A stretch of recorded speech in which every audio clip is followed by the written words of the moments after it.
우리 찬송가 279장입니다. 279장 인애하신 구세주여 내가 비오니 죄인오라 하실 때에 날 부르소서. 279장 찬송입니다. 인애하신 구세주여 내가 비오니 죄인오라 하실 때에 날 부르소서. 주여 주여 내가 비오니 죄인오라 하실 때에 날 부르소서. 자비하신 보좌 앞에 꿇어 엎드려 자복하고 회개하니 믿음 주소서. 주여 주여 내가 비오니 죄인오라 하실 때에 날 부르소서. 주의 공로 의지하여 주께 가오니 상한 마음을 고치시고 구원하소서. 주여 주여 내가 비오니 죄인오라 하실 때에 날 부르소서. 만복 근원 우리 주여 위로하소서. 우리 주와 같으시니 어디 있을까. 주여 주여 내가 비오니 죄인오라 하실 때에 날 부르소서.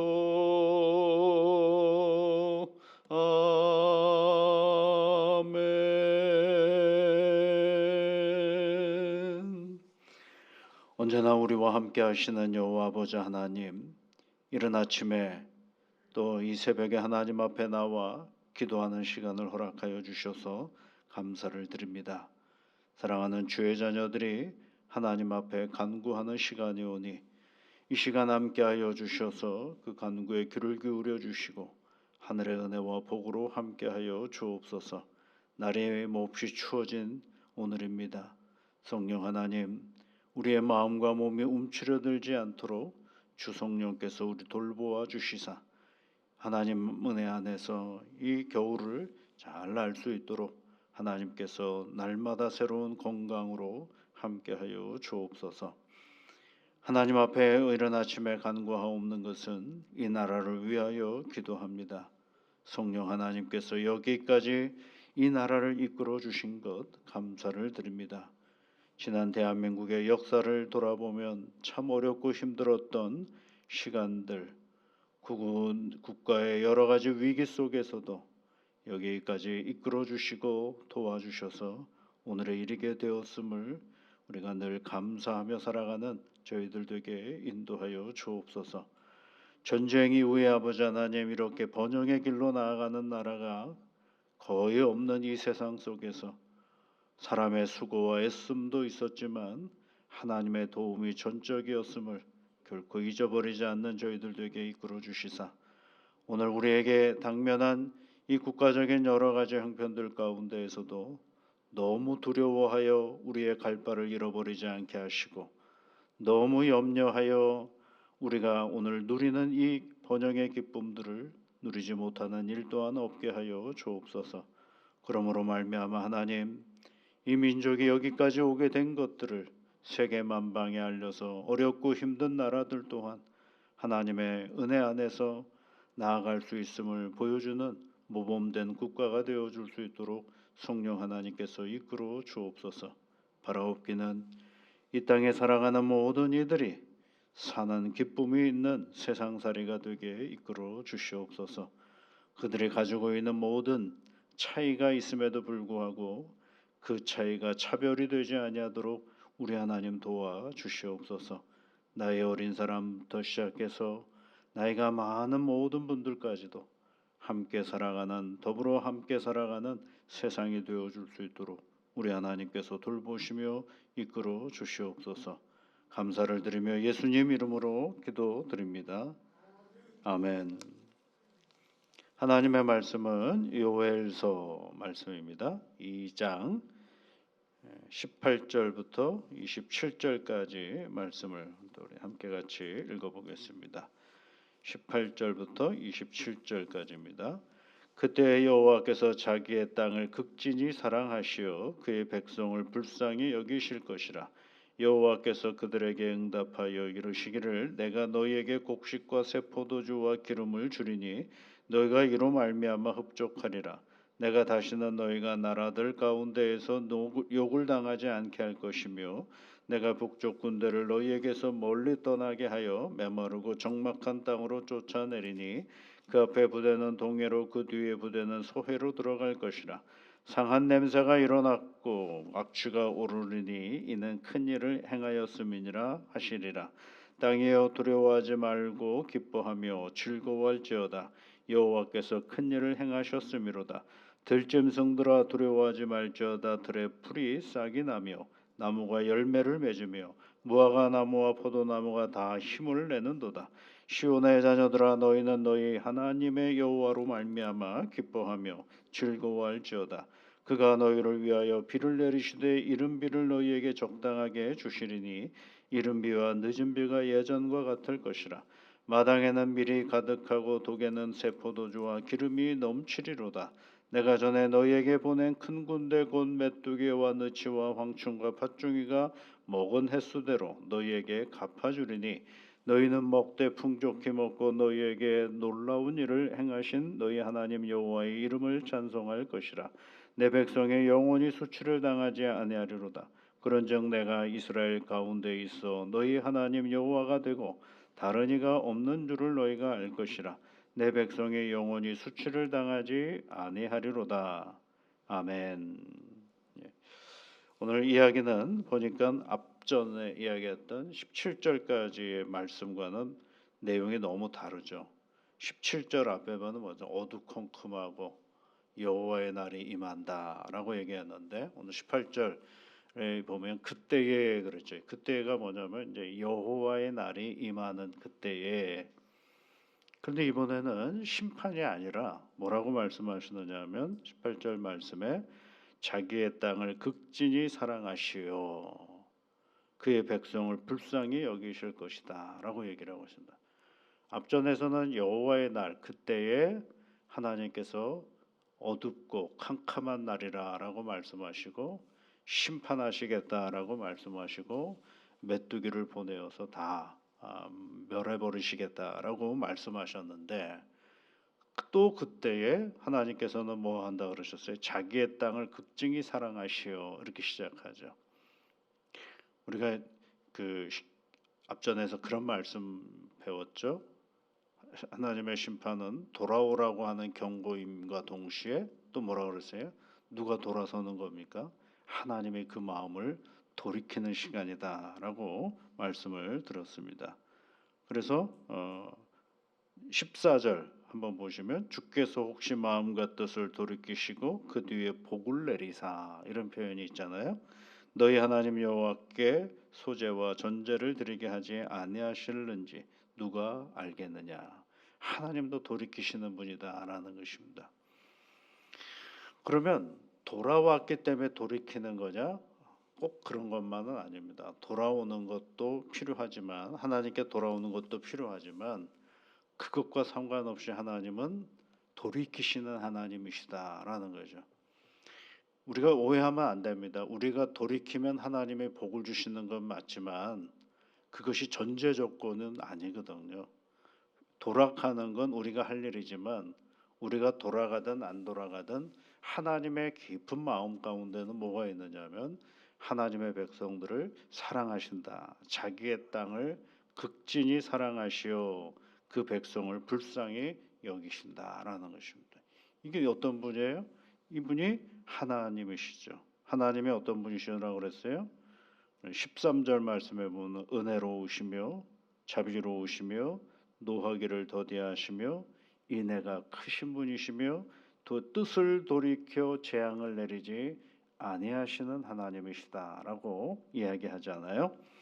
그처럼 하나님께서는 그 사랑하시어 땅을 지극히 사랑하시어 그 백성을 불쌍히 여길 것이다라고 얘기하시면서 그 다음 내용들이 다 뭐예요? 땅을 땅이 두려워하지 말라. 들짐승들아 두려워하지 말라.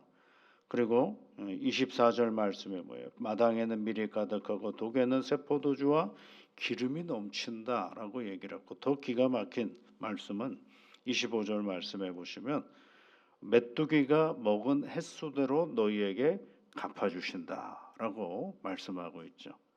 그리고 26절에는 먹되 풍족히 먹고 너희에게 놀라운 일을 행하신 너희 하나님 여호와의 이름을 찬송할지리다.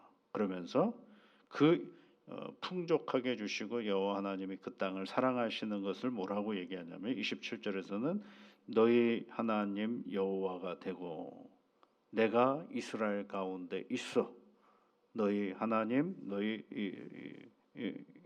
하나님 여호와가 되고라고 말씀하고 있죠. 그 시작이 뭐로부터 되어 있어요? 여호와께서 자기의 땅을 극진히 사랑하시고 그랬죠.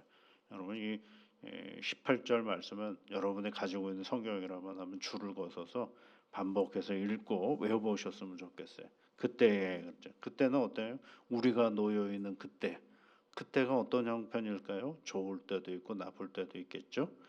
어떤 형편이 있든지 간에 그때 여호와께서 자기의 땅을 극진히 사랑하셔. 누구를 사랑한? 자기 이름을 한번 넣어보는 거죠. 그때 여호와께서 나를 극진히 사랑하시어 나를 불쌍히 여기실 것이라 라고 우리가 얘기해 볼 수가 있는 것이죠. 이 땅을 극진히 사랑한다라는 말을 성경에는 참 많이 쓰고 있어요. 예를 들면 이 극진히 사랑한다라는 이 표현을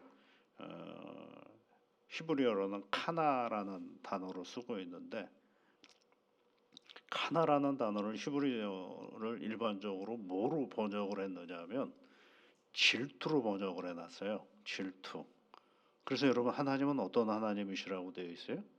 질투하시는 하나님이라고 얘기하잖아요. 출애굽기 34장 14절 말씀에 보면 너는 다른 신에게 질투하지 말라. 여호와는 질투라 이름하는 질투의 하나님이라 이렇게 표현하고 있어요. 여호와는 질투라 이름하는 질투의 하나님이다 라고 얘기를 하고 있죠. 그러면 이 질투라는 말이 또 어디에 나오느냐면 10계명에 나옵니다. 여러분 그 두 번째 계명에 너는 너 자신을 위해서 새긴 우상을 만들지 말라 이렇게 말씀하시면서 그것들에게 절하지 말고 그것들을 섬기지 말라 나 내 여호와는 질투하는 하나님이신지 이렇게 되어 있거든요. 질투한다라는 말은 다른 말로 말하면 굉장히 사랑한다라는 말이거든. 열심을 낸다 이런 표현이기도 합니다. 그래서 오늘 이 요엘서에서는 극진한 사랑이라고 표현을 하고 있죠. 극진한 사랑. 그렇습니다. 그러니까 그 하나님이 오늘 보면 극진한 사랑은 두 가지로 나타나요. 극진한 사랑은 죄를 볼 때에 가만히 있지를 못하시는 거죠. 그래서 그 죄를 반드시 심판하셔야 됩니다. 반대로 또 이 극진한 사랑은 그 죄 가운데로 고통받는 하나님의 백성들을 너무너무 안타까워하셔서 그들을 다시 회복시키시려고 애를 쓰시는 하나님의 모습이 성경에는 나와 있어요. 그래서 하나님의 질투는 양쪽 방향으로 가요. 죄를 가만두고 가만히 보면서 괜찮아가 아니라 그것에 대해서는 어떻게 하는 거예요? 어떻게든지 끊어내려고 애를 쓰시고, 또 하나는 뭐예요? 그 사랑하는 자녀들이 복을 받기를 원하시는 것이 하나님의 질투요. 질투하시는 하나님이 그 하나님의 모습을 얘기해 주고 있는 것입니다. 그러니까 여러분, 하나님이 우리를 보면서 질투하시잖아요. 이게 뭐예요? 엄한 길로 가면 채찍으로 때리시는데, 그 채찍 때리시는 거로 끝나는 것이 아니라 쓰러지고 아픈 사람들을 다시 싸매어 주시고 회복시켜 주시는 분이 하나님이신 것을 성경은 우리에게 늘 말하죠. 이게 부모님의 사랑과 같은 거죠. 자녀가 엉뚱한 길로 가면 꾸짖잖아요. 그리고 혼내기도 하고. 그런데 또 한편으로는 그 꾸짖고 나면 또 마음이 짠하셔서 좋은 밥상을 차려주는 게 이제 부모님의 마음 아니겠습니까? 이제 그것처럼 하나님도 그런 분이시다라는 거죠. 그래서 하나님의 백성 또한 그 하나님을 잘 따르는 백성들은 또 어떻게 해야 되느냐면 질투하는 하나님의 백성이 되어야 하는 거죠. 뭐예요? 하나님이 원하지 않는 것들에 대하여는 분노할 줄 알아야 되겠고, 그리고 반대로 하나님의 마음에 맞도록 긍휼의 마음을 갖는 거죠. 하나님이 원하지 않는 것에 대하여는 분노할 줄 알아야, 질투할 줄 알아야 되죠. 반대로 하나님이 원하시는 긍휼의 마음을 가지고 또 있어야 되는 거죠. 그래서 민수기의 말씀에 보면 이런 이야기가 있어요. 민수기 25장에 광야길을 걸어가던 이스라엘 백성들이 갑자기 바알보올이라는 우상을 섬기는 일이 생겼어요. 그랬을 때에 모든 백성들이 자꾸 그쪽으로 가니까 제사장이었던 비느하스라는 제사장이 나타나가지고 칼로 그 바알보올을 섬기는 사람들을 다 죽여버립니다. 그런데 그 바알보올을 섬겼던 사람들을 다 죽이는 그 장면을 성경은 어떻게 기록해주고 있느냐면 민수기 25장 13절 말씀에 그가 그의 하나님을 위해 질투했다 이렇게 표현하고 있어요. 그가 그의 하나님을 위해 질투했다라고 되어 있죠. 그러니까 여러분, 마냥 좋은 게 그리스도인이 아니에요. 이래도 좋고 저래도 좋은 게 그리스도인이 아니에요. 하나님이 원하지 않는 것 교회 안에 들어오고 하나님의 뜻에 거슬리는 것이 우리의 신앙의 하나의 질서인 것처럼 여겨질 때는 과감하게 쳐내야 됩니다. 그런데 반대로 쳐내는 것만이 능사가 아니고요. 또 하나님 앞에 돌아오는 사람은 누구나가 다 어떻게 해야 돼요? 한없는 사랑으로 감싸줘야 되는 것입니다. 근데 우리는 반대로 갈 때가 많아요. 어떡합니까? 그냥 내게 잘해주면 모든 게 다 되는 거예요. 그것이 하나님의 방법이냐 아니냐는 상관하지 않고 나에게만 잘하면 그냥 다 된다라고 생각을 해요. 천만에 그건 아니거든요. 반대로 가야 됩니다. 하나님이 원하시지 않는 질서와 생각들이 교회를 지배하고 있을 때는 엄하게 쳐내야 됩니다. 그러나 나랑 성품이 다를 수 있는 사람, 나와 성격이 다를 수 있는 사람, 나하고 잘 안 맞는 사람, 그래서 쳐내면 안 되고 그럴 때는 사랑하는 거거든요. 그 예수님께서 여러분 성전에 올라가셨을 때 채찍을 들고 장사하는 사람들을 다 어떻게 버렸어요? 쳐냈잖아요. 이것도 좋고 저것도 좋은 게 신앙이 아니거든요. 그래서 신앙의 한편으로는 대단히 차가움이 있어요. 신앙 안에는요.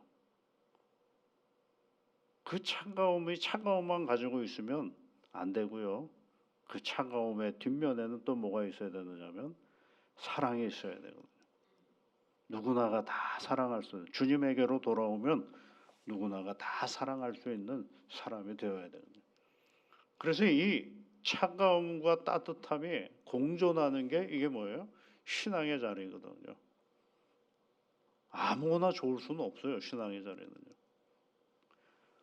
그래서 하나님께서는 늘 우리에게 원하시는 것이 질투하시는 하나님이라는 이 이야기를 우리가 결코 잊지 말아야 되는 것입니다. 그래서 하나님의 백성 또한 질투하는 신앙인이 되어야 됩니다. 하나님이 아닌 그 어떤 것들이 우리 신앙의 내용 가운데 들어올 때는 과감하게 쳐내야 되고요. 그러면서 또 한편으로는 뭐예요? 우리의 눈에 보이는 것들이 아닌 하나님의 마음으로 이 모든 하나님의 사랑을 가지고 따뜻하게 사랑하고 격려하고 힘을 주는 자리로 가야 하는 것입니다. 다시 여러분 18절 말씀을 보세요. 여호와께서 자기의 땅을 극진히 사랑하시어 그의 백성을 불쌍히 여기실 것이라 하고 그 다음에 뭐예요? 여호와께서 그들에게 응답하여 이르시기를 곡식, 세포도주, 기름 준다라고 흡족하리라라고 말하고 다시는 너희가 여러 나라들 가운데서 욕을 당하지 않게 하실 것이다라고 말씀하고 있습니다. 그 시작이 어디예요? 하나님이 지극히 사랑하셔서 불쌍히 여기시기 때문에라는 것입니다. 여러분이 가는 길에요. 하나님이 여러분을 잘 보십니다. 여러분이 가는 길에 하나님을 바라보면 정말로 여러분 우리를 열렬하게 사랑하시는데 때로는 우리가 엉뚱한 길로 가면 질투하시는 하나님은 그 길을 과감하게 막으시고 과감하게 돌아오도록 우리를 이끌어 가실 것입니다. 이런 하나님을 우리가 기억하면서 자기의 땅을 극진히 사랑하시는 하나님과 함께하는 복된 새날이 되시기를 주의 이름으로 축복합니다. 같이 기도하겠습니다. 하늘에 계신 우리 아버지, 아버지의 이름을 거룩하게 하시며 아버지의 나라가 오게 하시며 아버지의 뜻이 하늘에서와 같이 땅에서도 이루어지게 하소서. 오늘 우리에게 일용할 양식을 주시고 우리가 우리에게 잘못한 사람을 용서하여 준 것 같이 우리 죄를 용서하여 주시고 우리를 시험에 빠지지 않게 하시고 악에서 구하소서. 나라와 권능과 영광이 영원히 아버지의 것입니다. 아멘.